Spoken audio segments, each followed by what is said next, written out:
477 Frenzy Lumian ressentit un bref instant de surprise avant de prendre une photo dans le noir. Le pourquoi et le quoi n'avaient plus d'importance maintenant. Ces questions pourraient attendre après avoir traité de Gardner Martin et du général Philippe ou trouver un moyen de les contourner. Il y a peut-être une chance de s'échapper de cet endroit.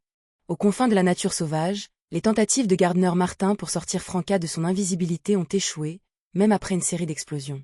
Son ancien amant avait disparu dans un endroit inconnu. Étant une démone du plaisir, Franca s'est appuyée sur ses capacités d'assassin, ne laissant aucune empreinte, masquant son parfum et son aura spirituelle. Cela faisait d'elle un formidable défi à suivre, contrecarrant le talent d'un chasseur pour recueillir des informations environnementales. Gardner Martin, vêtu d'une armure intégrale blanc argenté, restait en mouvement. Familier avec les traits et les capacités de la voix démoniaque, il savait que, étant monté vers le plaisir, Franca n'avait pas besoin de sang, de cheveux ou d'ongles pour ses malédictions. Le refléter dans des miroirs et l'envelopper de flammes noires fera l'affaire. Il ne pouvait pas rester immobile plus de 3 secondes pour éviter de se refléter dans le miroir. Alors qu'il manœuvrait rapidement, Gardner Martin jeta un coup d'œil à Philippe et Anthony, le courtier en information. Il remarqua ce dernier allongé sur le sol, se tenant la tête et tremblant. Anthony a utilisé sporadiquement apaisé sur lui-même, démissionnant de la résistance. La cape noire de Philippe s'agrandit légèrement et des corbeaux flamboyants pourpres, presque blancs, se matérialisèrent à côté de lui, comme s'il se préparait à un grand sacrifice. Observant la scène, Gardner Martin n'a prêté aucune attention à la bataille en cours. Il leva la main droite et baissa sa visière. Une épée large, illuminée de lumière condensée, matérialisée dans la poigne de Gardner Martin, projetant une lueur radieuse et sacrée du lever du soleil sur une vaste étendue. Son éclat dissipa les illusions, forçant les ombres à reculer et révélant la forme en queue de cheval de Franca à plus de 10 mètres derrière lui. C'était le pouvoir d'un paladin de l'aube de la séquence 6 de la voix du guerrier.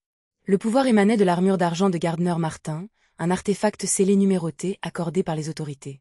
Il l'avait acquis lors d'une opération il y a quelques années, tuant 2 purificateurs de l'église du soleil éternel flamboyant et récupérant l'armure de leur corps tombé. Numéro 247. Nom Pride Armor. Degré de danger 2 dangereux. À utiliser avec soin et modération. Il ne peut être appliqué que pour des opérations qui nécessitent plus de 3 personnes, ou par des diacres et des évêques diocésains. Classification de sécurité, purificateur officiel et supérieur.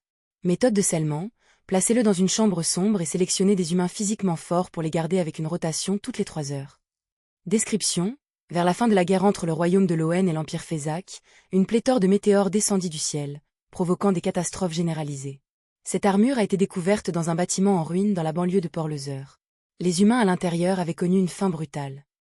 Grâce à l'expérimentation, elle confère à celui qui la porte la puissance d'un géant. Il couvre une superficie de 48 mètres dans Sunrise Gleam. Ses rayons dissipent les illusions, effacent les ombres et annulent les effets d'invisibilité. Ils affectent également les spectres et les ombres, diminuant leur particularité et affaiblissant même les mauvais esprits. Il possède des capacités défensives décentes et peut être endommagé mais se régénère lentement. Selon l'étendue des dégâts, la récupération peut durer d'une demi-heure à une journée. Pour des données détaillées, reportez-vous à l'annexe 2. Les compétences de combat du porteur voient une amélioration significative, accompagnée d'une arrogance accrue. Il méprise ceux qui se tiennent derrière eux et les cibles cachées dans l'obscurité ou invisibles. Les critères permettant de déterminer son physique sont incohérents, parfois très élevés, parfois faibles. Les premiers résultats suggèrent une corrélation avec l'état de l'armure et l'environnement qui l'entoure. La plupart des humains qui font régulièrement de l'exercice ou ceux qui comptent sur des potions pour améliorer leur physique réussissent l'évaluation sans incident. Pour les exceptions, il a été découvert plus tard qu'il souffrait de maladies graves non détectées ou qu'il se livrait à des activités excessives au cours des 2 derniers jours. Peu importe qui vous êtes, la prudence est de mise lorsque vous êtes placé derrière cette armure, même si les attaques ne se produisent pas toujours. De même, le porteur est vulnérable à ces attaques lorsqu'il utilise d'autres objets mystiques. Les résultats expérimentaux montrent des réactions accrues face aux objets de la voie Evernight et de la voie Terre. Le porteur de l'armure finit par éprouver divers degrés de trahison, qu'il porte ou non encore l'objet. La nuit, cette armure est très silencieuse, présentant une agressivité minimale.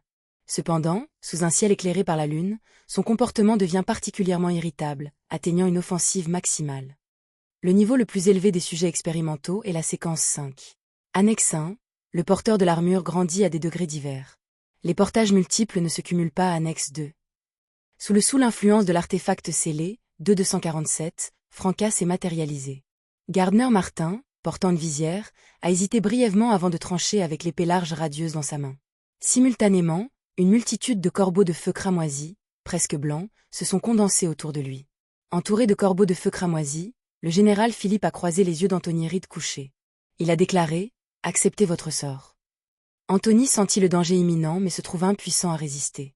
Tremblant, les souvenirs de cette nuit obsédante envahirent son esprit, rendant difficile toute résistance.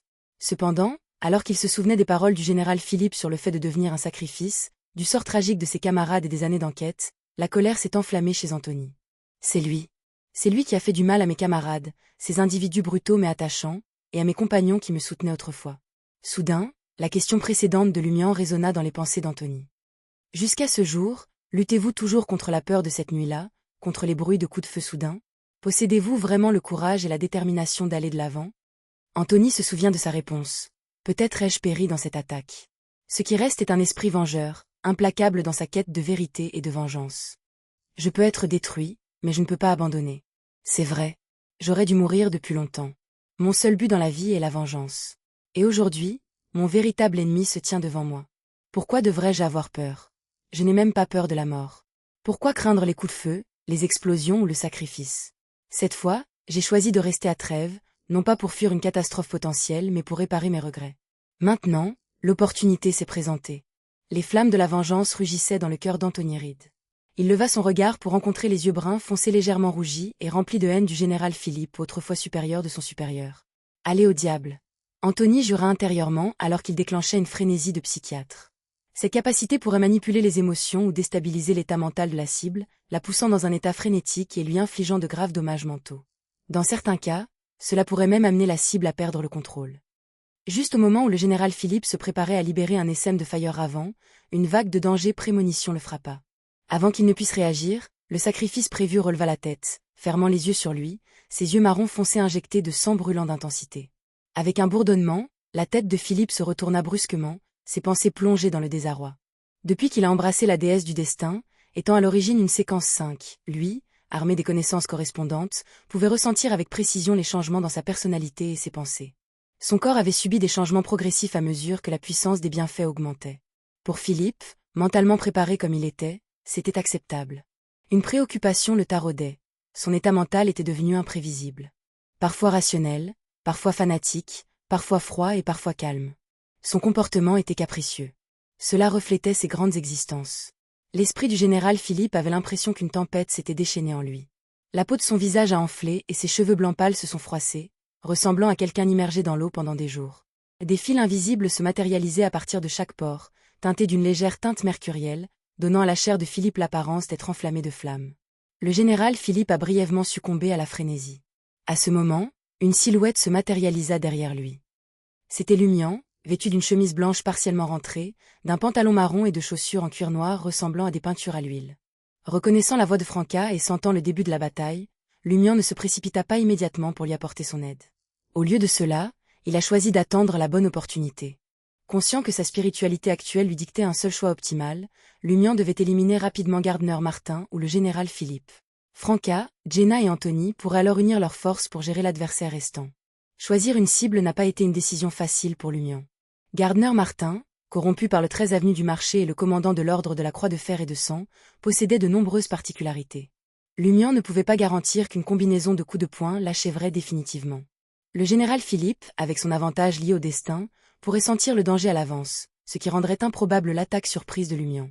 Les deux options comportaient des risques substantiels, obligeant Lumian à faire preuve de retenue et à attendre patiemment. Tant que Franca et Anthony resteraient en vie pour le moment, Lumian se retiendrait. La patience était une qualité fondamentale d'un chasseur, tout aussi cruciale pour un conspirateur. Cependant, l'attente de Lumian n'était pas aveugle. S'appuyant sur la magie des miroirs de Jenna et sur les miroirs brisés dans la nature, il observa la situation de près. Prêt à intervenir et à sauver Anthony, Lumian a trouvé le moment opportun quand Anthony a renversé la situation sur Philippe avec une frénésie. C'était une opportunité. Lumian regarda le général Philippe, luttant dans son état frénétique, et s'exclama froidement, « Mâche !» Deux faisceaux de lumière blanche jaillirent et frappèrent Philippe. Les yeux du défunt ont soudainement perdu leur concentration et son corps a basculé, au bord de l'effondrement. Lumian avait déjà levé la main droite, plié son petit doigt et son annulaire et visé l'arrière de la tête du général Philippe, imitant un revolver. Bang!